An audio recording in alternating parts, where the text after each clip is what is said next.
mesdemoiselles, messieurs, bonjour. Merci d'être des nôtres dans le studio de International Affairs, donc le magazine des affaires étrangères russes, Affaires internationales. En traduction en français, je suis Alexandre Artamonov, observateur politique, et j'ai l'immense honneur d'accueillir aujourd'hui dans nos studios, en chair et en eau, monsieur Gilles Rémy. Bonjour monsieur Rémy. Bonjour. Qui est le président du groupe CIFAL. Et justement, je voulais tout de suite entrer dans le vif du sujet. Lorsque je dis CIFAL, donc je sais très bien que vous êtes patron du CIFAL depuis la nuit des temps, depuis très longtemps maintenant, si je peux dire. Mais qu'est-ce que c'est que le CIFAL pour le grand public ? Enfin, moi je connais, mais il faudrait bien que le groupe soit présenté. Donc je voulais juste dire que le CIFAL est présent en Russie donc, à partir des années 70-80, peut-être même avant, et que c'est un grand groupe qui travaille à la fois dans le secteur gazier, nucléaire et autres. Et on vous écoute très attentivement.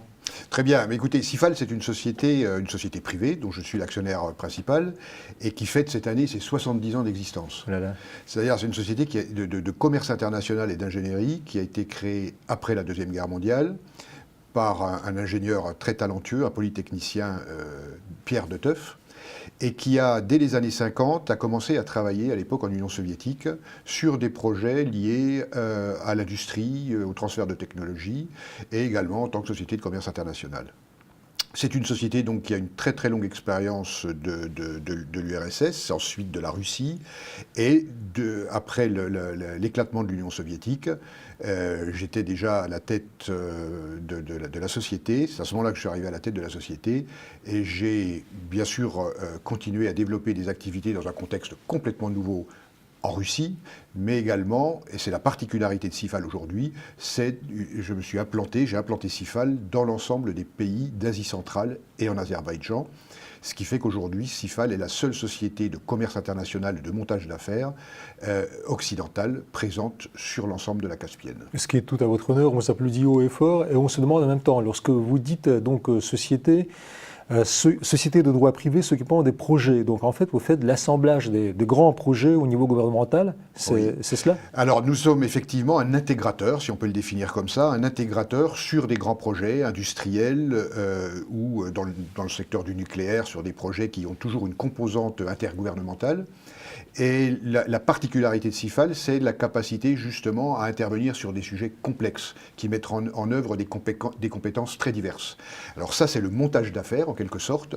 Et nous avons un pôle d'activité de service à l'industrie qui travaille en tant que société locale en Russie et dans chacun des pays d'implantation, c'est-à-dire les zones Russie, Asie centrale et également Moyen-Orient.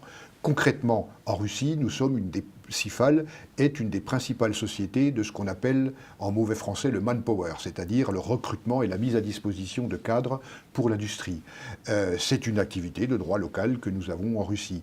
Nous sommes également une société de construction au Turkménistan, par exemple, où nous avons un certain nombre d'ouvrages réalisés. En fait, quand nous travaillons dans un pays, nous inscrivons dans la durée et nous essayons de comprendre quels sont les besoins à la fois du pays et les besoins des industriels que souvent nous avons accompagnés. Donc si je comprends bien, si je suis un groupe français, un grand groupe français de type Thales, Sagem, en parlant de la défense, ou bien Comex ou autre, alors je ferais bien de passer par vos services respectifs pour pouvoir accéder à des partenaires russes fiables. Alors je dirais que pratiquement tous les groupes français, à un moment ou à un autre, ont travaillé avec CIFAL. On fait appel à vos services. Voilà, à un moment donné. Simplement, c'est que les besoins ont évolué avec le temps. Au début des années 90, avec l'apparition des États indépendants d'Asie centrale, le besoin des grands groupes français était d'avoir une société qui pouvait les orienter un peu poisson pilote, et c'est pourquoi nous avons fait venir de nombreuses sociétés dans les pays d'Asie centrale. Des sociétés comme Bouygues, des sociétés comme Vinci, des sociétés comme Thales, à l'époque Thomson. Et donc nous travaillons encore avec ces sociétés, mais aujourd'hui nous sommes très souvent partenaires sur des projets où nous vendons également nos services dans le cadre d'exécution de contrats. Et vous ne seriez pas à l'origine de la construction de la grande autoroute Moscou-Saint-Pétersbourg par Vinci ? Non, alors ce projet de Vinci s'est fait effectivement sans nous, mais Vinci est une société qu'on connaît bien, avec laquelle on coopère, que nous avons introduit par exemple au Turkménistan et avec laquelle nous travaillons beaucoup au Turkménistan. Alors, vous n'avez pas froid aux yeux, enfin, encore que parlant des régions méridionales, enfin, il ne faut pas avoir froid aux yeux, mais tout de même, la CEI, alors la communauté d'États indépendants, il se trouve que vous l'avez fait un peu découvrir aux sociétés françaises, mais je présume que ça a été assez difficile dans les années 90 parce qu'il y avait très peu de gens qui s'aventuraient dans ces contrées. Absolument. C'était très difficile, mais en Russie, c'était très difficile dans les années 90. J'ai passé beaucoup de temps en Russie et j'ai aucune nostalgie pour les années 90. C'est une période, autant pour la Russie que pour son peuple, que pour le business, une période extrêmement difficile. C'est pourquoi, dans les années 90, je me suis donné comme priorité de travailler sur 2 secteurs essentiels en ce qui concerne Sifal, c'est le nucléaire et le pétrole-gaz. Et j'ai beaucoup travaillé au cours de cette période, et c'est toujours le cas. Sifal était le représentant de Cogema dans l'industrie nucléaire, c'est-à-dire dans l'uranium, et nous avons réalisé de très très grandes coopérations avec l'industrie russe et avec le Minatom et ensuite Rosatom. Et c'est une coopération qui continue aujourd'hui. Et vous connaissez Kirienko, bien naturellement. Bien sûr. Qui est le patron pour le public français du Rosatom. Oui, et qui vient de passer à l'administration présidentielle. Tout à fait, oui. Voilà. Enfin, je l'appelais selon ses anciennes fonctions, mais que là, c'est vrai qu'il a posé une nouvelle fonction maintenant. Oui. On a toujours une coopération exemplaire avec l'industrie russe. C'est d'ailleurs, je me félicite que le secteur nucléaire soit la grande réussite industrielle de ces 20 dernières années. Je veux dire, aujourd'hui, j'ai connu le secteur nucléaire russe dans la période extrêmement difficile des années 90, et personne ne pouvait imaginer à l'époque cette réussite industrielle, cette restructuration qui fait qu'aujourd'hui, le nucléaire russe est à l'international le numéro 1. Et justement, m'ôtez les mots de la bouche, comment vous le trouvez? Parce que, en fait, on dit beaucoup de choses en bien et en mal. Enfin, là, vous avez parlé du nucléaire civil, peut-être, non? Oui, nucléaire civil, oui. Et bon, puisque c'est plus ou moins couplé avec le nucléaire militaire, oui. Il y a beaucoup de commentaires de type les Russes ne savent pas bien faire, la sécurité n'est pas à l'avenant, enfin il y a des choses à réviser. C'est quoi ce commentaire en l'air? Non, dans l'industrie civile, dans le nucléaire civil, tout le monde a été traumatisé par Tchernobyl. Tout à fait. Ouais. Mais la page est tournée. Elle est très clairement tournée, puisque ce ne sont pas les technologies de centrales nucléaires de type RBMK qui étaient à Tchernobyl. Aujourd'hui, ce sont les VVER, qui sont des réacteurs éprouvés, qui satisfont à toutes les conditions les plus exigeantes de sécurité, et qui est un remarquable produit d'exportation. Et nous, Français, effectivement, nous en souffrons aussi, parce que nous n'avons pas la gamme de produits qu'a l'industrie russe. Et puis surtout, c'est très difficile pour nous, pour notre industrie, d'avoir d'une part la gamme, mais également la capacité du Rosatom de proposer à ses clients des espèces de package, c'est-à-dire de contrats avec investissement, financement, exploitation, etc. Et ça, c'est un concept qui a été mis en place dans l'industrie nucléaire par le Rosatom et qui est un vrai succès commercial. Aujourd'hui, le Rosatom a à l'international 100 milliards de projets potentiels, c'est considérable. Oui, enfin là, une fois de plus, je vous tire mon chapeau et à vos partenaires aussi d'ailleurs, je parle du Rosatom. En fait, c'est un peu, je crois, un acquis de M. Kirienko qui a su se faire valoir donc par l'entremise de ses fonctions qu'il avait prises après avoir été Premier ministre dans le temps. Enfin, je crois que ça date des années fin 90, en fait, 98, quelque chose comme ça. Et je vais poser d'ailleurs une question un peu provocatrice, M. Rémy. Il se trouve que on dit très souvent que les Français, dans les affaires et ailleurs, sont en retard d'une guerre. Alors, est-ce que vous avez ce sentiment-là? Excusez-moi de vous la poser, mais je travaille beaucoup avec l'ambassade, avec UbiFrance aussi, donc, qui se décarcasse littéralement pour aider les industriels français à s'implanter en Russie. Mais quand dites-vous, en tant que vraiment qu'un loup, si je puis dire, de cette, disons, de ce secteur? Écoutez, je pense qu'on ne peut pas raisonner globalement. En ce qui concerne les Français et l'exportation, on a des problèmes structurels de déficit de notre commerce international, de perte de part de marché au plan mondial. Mais s'agissant de la Russie, par exemple, les grands groupes sont pratiquement tous présents en Russie, et la France compte parmi les premiers investisseurs en Russie. Et malgré le système des sanctions qui nous est imposé, la présence française ne diminue pas en ce qui concerne les grands groupes. Notre problème par rapport à l'Allemagne et à l'Italie, c'est que nous avons des PME qui sont moins importantes en taille et qui ont moins cette capacité, soit cette capacité industrielle des PME allemandes, ou cette ce talent commercial que peuvent avoir les Italiens, cette volonté d'y aller. Je crois qu'on a peut-être été gâtés par une époque trop par l'Afrique, et donc pour nous, on ne sait pas se battre sur des terrains vraiment étrangers. Et donc nous avons un problème principalement avec nos PME, et c'est pourquoi nous avons des structures étatiques du type Ubifrance qui sont là pour aider. Mais encore une fois, les Français, les entreprises françaises sont très présentes en Russie. Il n'y a pas de révision de leur stratégie. Il y a simplement une adaptation aux conditions nouvelles. Et puis, dans un régime de sanctions qui est non seulement absurde, mais qui en plus a des conséquences autant pour la Russie que pour la France et les pays occidentaux. Mais je ne connais pas de grand groupe industriel qui ait mis une croix sur la Russie. Je ne vous pose pas de questions politiques parce que de toute façon vous êtes un industriel, donc je n'y vois aucun intérêt. Mais bien que vous soyez à Moscou à l'heure qu'il est, je suis sûr que vous suivez toute l'actualité et vous êtes au courant. Je présume qu'il y a eu un nouveau paquet de sanctions qui a été mis sur table au Conseil européen. Et puisqu'on parle de sanctions, vous la trouvez insensée cette politique? De toute façon, le nouveau paquet n'a pas été adopté. On dit que c'est grâce à Matteo Renzi, si je m'abuse. Oui, c'est absurde. Je me suis déjà d'ailleurs exprimé à plusieurs reprises sur ces sanctions, parce que ça nous concerne évidemment en tant qu'industriel, en tant qu'entrepreneur, ça nous concerne aussi en tant que citoyen, plus largement, et ce système de sanctions est une aberration. C'est une aberration parce que ça n'influe en rien la politique internationale de la Russie. Donc elles sont complètement contre-productives. Ça éloigne la Russie de l'Europe, et ça c'est un défi de civilisation, puisque nous perdrons beaucoup si effectivement cette tendance vers l'Asie de la Russie se confirme. Et puis également, ça fait des dégâts considérables. Des dégâts considérables pour notre industrie, pour l'agriculture. Et puis, je regarde ce qui se passe dans l'agriculture russe. Je vois qu'elle est de plus en plus autosuffisante. Par exemple, en poulet, c'est un exemple bien connu. Mais également, c'est que nous, exportateurs, nous voyons bien que la tendance, effectivement, c'est ce que vous appelez en Russie, compter sur ses propres ressources et une forme de protectionnisme et de production nationale. Ça aura des conséquences sur les parts de marché. Donc finalement, personne n'est gagnant. Personne n'est gagnant, en tout cas ni l'Europe ni la Russie. Le seul gagnant, c'est évidemment les États-Unis, puisque vous savez que et c'est ce que j'ai déjà expliqué à nos dirigeants, nos ministres, nous décrétons des sanctions, notre commerce extérieur en direction de la Russie, comme les autres pays occidentaux, s'effondre, mais les États-Unis, eux, n'ont pas régressé. Et ce qui est le paradoxe, c'est que nos dirigeants disent avoir compris effectivement que les États-Unis n'ont rien sacrifié, mais restent toujours dans cette logique absurde de sanctions.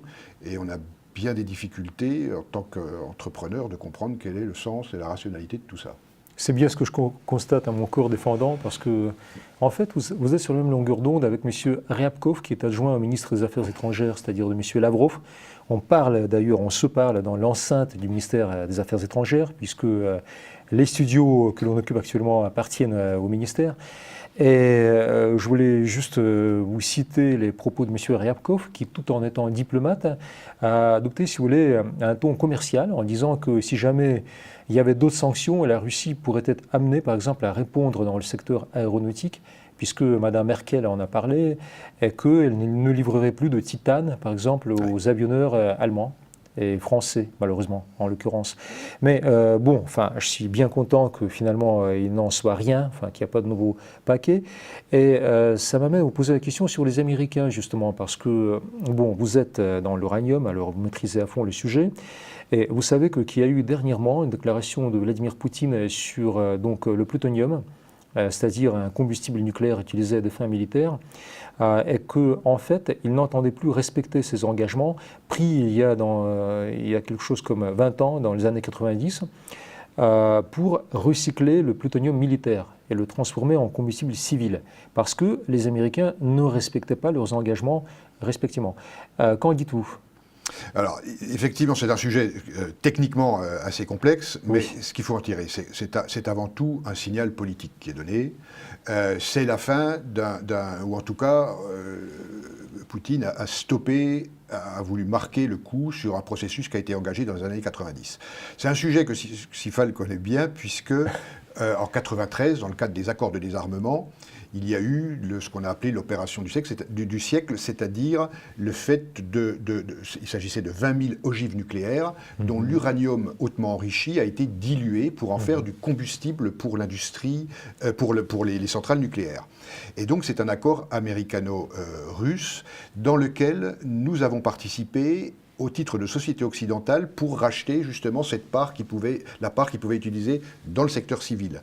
Nous avons constitué un consortium avec Cogema, les Français, avec les Canadiens Cameco et Urenco, les Allemands, et nous avons racheté ça, et ça a été revendu à l'industrie nucléaire américaine. Et il faut savoir que 50% de l'électricité nucléaire en Russie, aux États-Unis, a fonctionné avec le combustible russe. Donc c'est un processus qui a été intéressant, puisque c'était vraiment un processus de désarmement qui a rapporté, je crois, 17 milliards au budget de l'État russe, et qui s'est terminé en 2015. Il aurait pu repartir aussi, parce que cet uranium hautement enrichi et le plutonium auraient pu faire l'objet de nouveaux accords. Mais il n'y a plus rien ne s'est passé depuis 2 ans. Alors, en ce qui concerne le plutonium, c'est vrai que la Russie a beaucoup investi dans du combustible. On mélange de plutonium, on le recycle avec de l'uranium naturel pour le consommer, l'utiliser dans les centrales nucléaires. Les États-Unis, pour des raisons politiques mais également économiques, ne l'ont pas fait parce que leur secteur nucléaire est un secteur sinistré, il faut le savoir, et il n'est pas centralisé comme en Russie ou comme en France, et donc ils ont, il faut le reconnaître, des difficultés à mettre ça en œuvre. Donc on a là-dedans de la technique, des raisons économiques et puis de la politique. Tout ce qu'on peut dire, c'est que effectivement, ça témoigne d'un climat international qui n'est pas bon. Ça, c'est un euphémisme peut-être. Mais bon, puisqu'on parle un peu donc de ce landerneau de la communauté nucléaire, enfin je veux dire franco-américano-russe, je voulais faire un peu de pub tout de même au secteur nucléaire français, mais enfin je ne sais pas si c'est juste titre ou non, ça vous de me le dire, parce que en fait en bouquinant, j'ai appris qu'il n'y avait que 2 pays en fait au monde qui savaient recycler, vraiment suivre le cycle d'un recyclage complet, la France et la Russie. Vrai ou faux? C'est vrai. Alors c'est vrai totalement pour la France, puisque nous avons une usine à La Hague qui effectivement qui traite le combustible jusqu'au bout, et on stocke ensuite les déchets ultimes, qui représentent à peu près 5%, et on espère donc stocker définitivement. La Russie s'engage dans le même processus, mais n'a pas été aussi loin en termes d'industrialisation. Et c'est pourquoi, à partir du moment où on a la même conception, effectivement, de travailler sur un cercle fermé, moi j'y vois une opportunité pour l'avenir, une grande opportunité de coopération. Nos intérêts sont les mêmes, et on peut partager des expériences, et je crois que c'est un grand défi en termes de coopération pour l'avenir. On peut le dire, je touche du bois, vraiment cocorico, bravo pour la France, parce qu'en fait c'est la France qui est la meilleure, à 100%. Donc, Oui, alors c'est la France qui est la meilleure, effectivement, qui a une superbe expérience, puisque vous savez que nous, l'électricité française, c'est 75% est d'origine nucléaire, c'est le record. En France, en Russie, c'est 20%, aux États-Unis, c'est 20%. Malheureusement, et ça on est obligé de le dire, et on le lit tous les jours dans la presse française, et c'est un grand sujet, c'est que notre secteur nucléaire est malade. Il est parce que nous avons eu, ces dernières années, nous n'avons pas eu l'impulsion qui était nécessaire au niveau de l'État.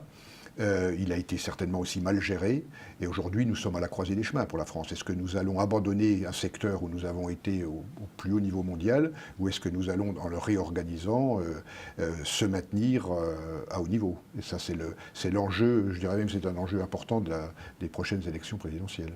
Bon, pourvu que ça se passe donc suivant le meilleur scénario, donc tout en clôturant notre plateau, parce que déjà je vous fatigue trop avec des questions très poussées, et puis vous avez eu l'amabilité de se déplacer, de venir en personne ici dans nos studios. La toute dernière question porterait sur la Russie naturellement, puisqu'on est en Russie. Je voulais vous demander, est-ce que vous vous êtes senti attiré par le pays, parce que même dans le Wikipédia et ailleurs, on lit que vous êtes un grand amateur des livres russes, de la littérature russe, de la culture. Enfin, ce n'est pas une question d'intérêt général, parce que vous vous y intéressez pour de bon, si je comprends bien. Mais pourquoi? Je ne comprends pas. Est-ce que vous pourriez me le dire? À l'origine, je pense qu'il y a toujours une influence du milieu familial. À l'adolescence, mes parents m'ont fait découvrir la littérature russe. C'était la période des années 70 qui était marquée par Gagarine, par la conquête de l'espace, etc. Et puis voilà, donc c'est un intérêt qui date de cette époque, de la fin des années 70.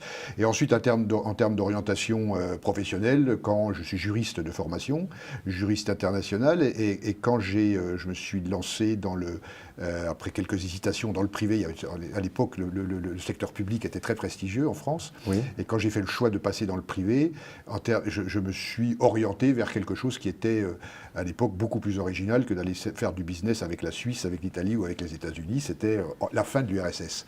Et c'est un choix que je ne regrette pas, parce que l'expérience que j'en ai eue est une expérience quand même assez extraordinaire. Et donc, voilà ce qui m'a amené à aller là où peut-être où les autres n'allaient pas forcément. Et vous avez appris la langue aussi? J'ai appris la langue, alors je ne l'ai pas appris d'une manière académique, je l'ai appris beaucoup sur le terrain, j'ai fait un cours pour la grammaire, mais j'ai appris la langue russe qui me permet de pouvoir mener, y compris en Asie centrale, parce que ça fait partie du soft power et du rayonnement de la Russie. Je m'entretiens avec des partenaires d'affaires, mais aussi avec des chefs d'État sans interprète, et en russe, c'est la langue de communication. Ce qui est tout à votre honneur. Eh bien, donc, on vous souhaite une bonne continuation dans tout ce que vous faites, parce que vous êtes plein d'allant, vous avez beaucoup d'énergie, ça se voit, ça se sent, donc beaucoup de projets. Et donc, une bonne continuation en Russie et ailleurs. Et à tous nos téléspectateurs, je répète une fois de plus que nous avons été en compagnie de Gilles Rémy, chez International Affairs, journal magazine du ministère des Affaires étrangères de Russie. Gilles Rémy, donc président et actionnaire majoritaire du CIFAL. Au revoir et merci beaucoup d'avoir été avec nous.